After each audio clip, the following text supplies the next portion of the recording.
Hi guys, in this video we are mainly considering about how to do a simple duct sizing calculation using the equal friction method. So if we move to the video outline, we have to first identify the system layout that we have to do the calculation, and also first step we will calculate the main duct section diameter.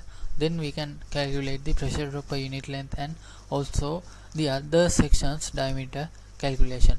And finally, if we are given the aspect ratio, we can calculate the particular sections height and width values in this calculation method. So this is the system layout that we have to deal with. We have an air handler unit with the 4000 CFM, and also we have 3 spaces to be conditioned, and also the main duct section is from A to B with 8 feet value.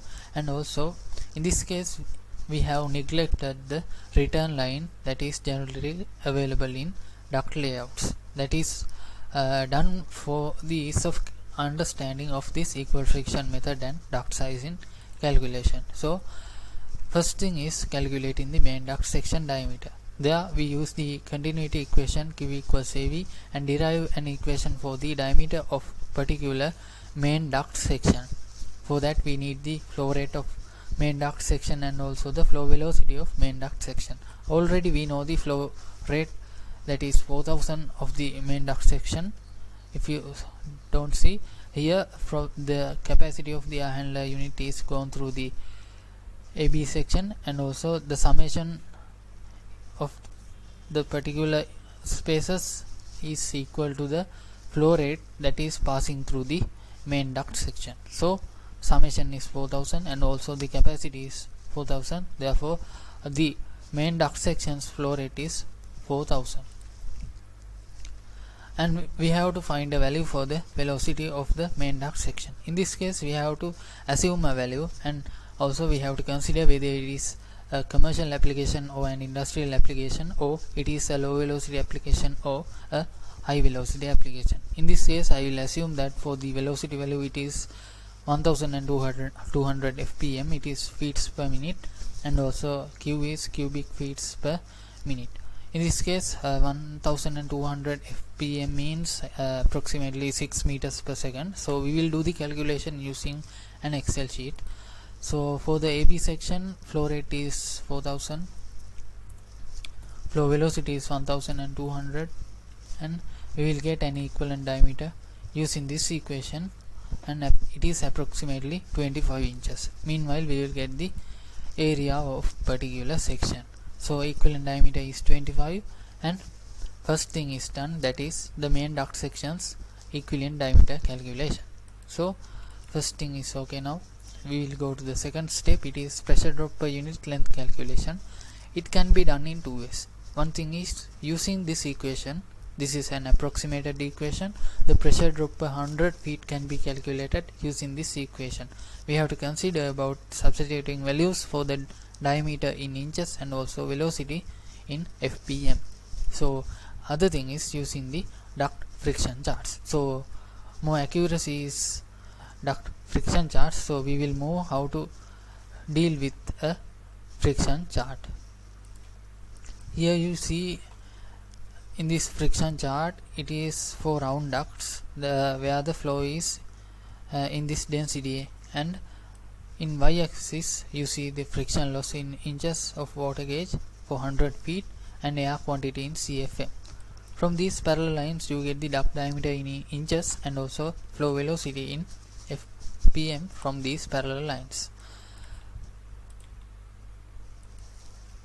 In the first case, the flow rate is main duct sections 4000, that means 2000, 3000 and 4000,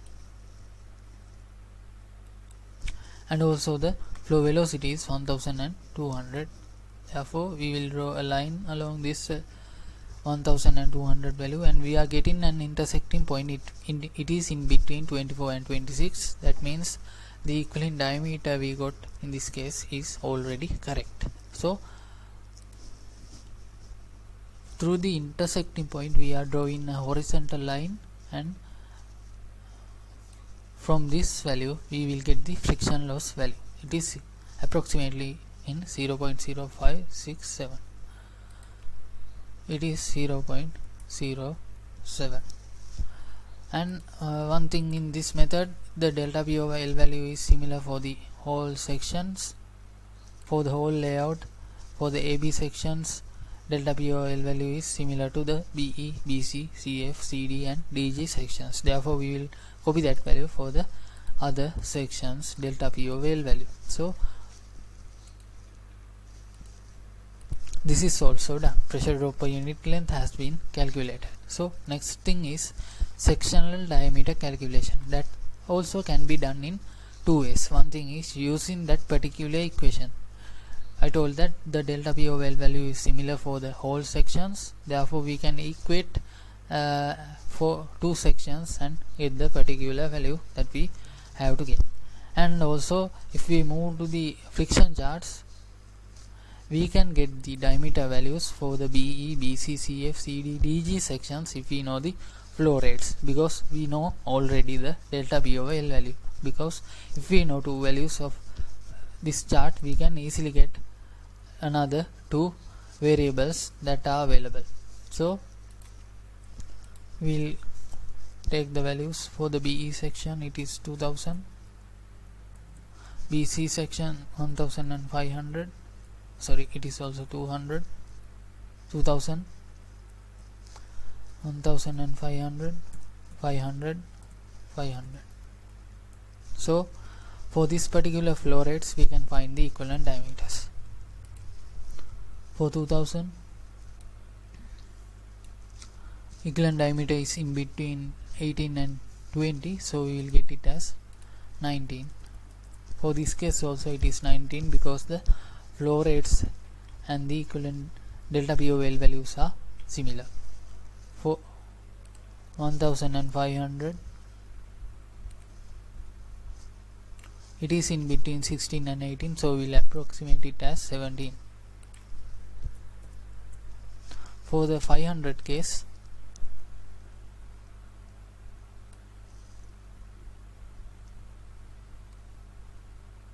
it is in between 10 and 12, so we will approximate it as 11 for the CD and DG both sections. So now we have calculated the equivalent diameter of each sections of this layout. So that is also done.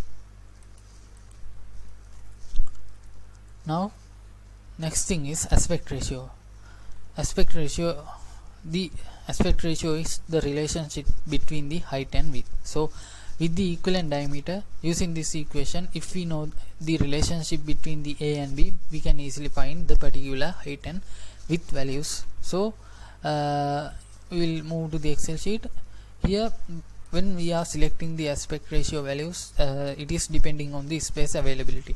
If we have a value for the aspect ratio nearly to 1, it will be better, and the pressure losses and also other things will be come to an optimal level. So we will take the aspect ratio for this case, for this example, as 1, and we will meanwhile get the height and width values of the particular AB section. So we will copy that value and copy that equation, then we will get the relevant height and width values for the particular sections of this layout.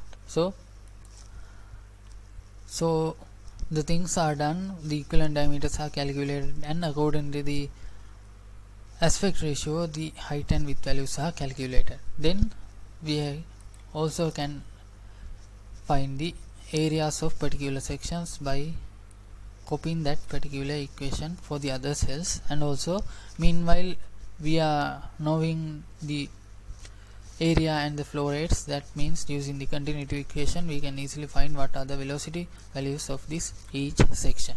So in this calculation the main focus was done for the delta P over L value finding and also equivalent diameter calculation.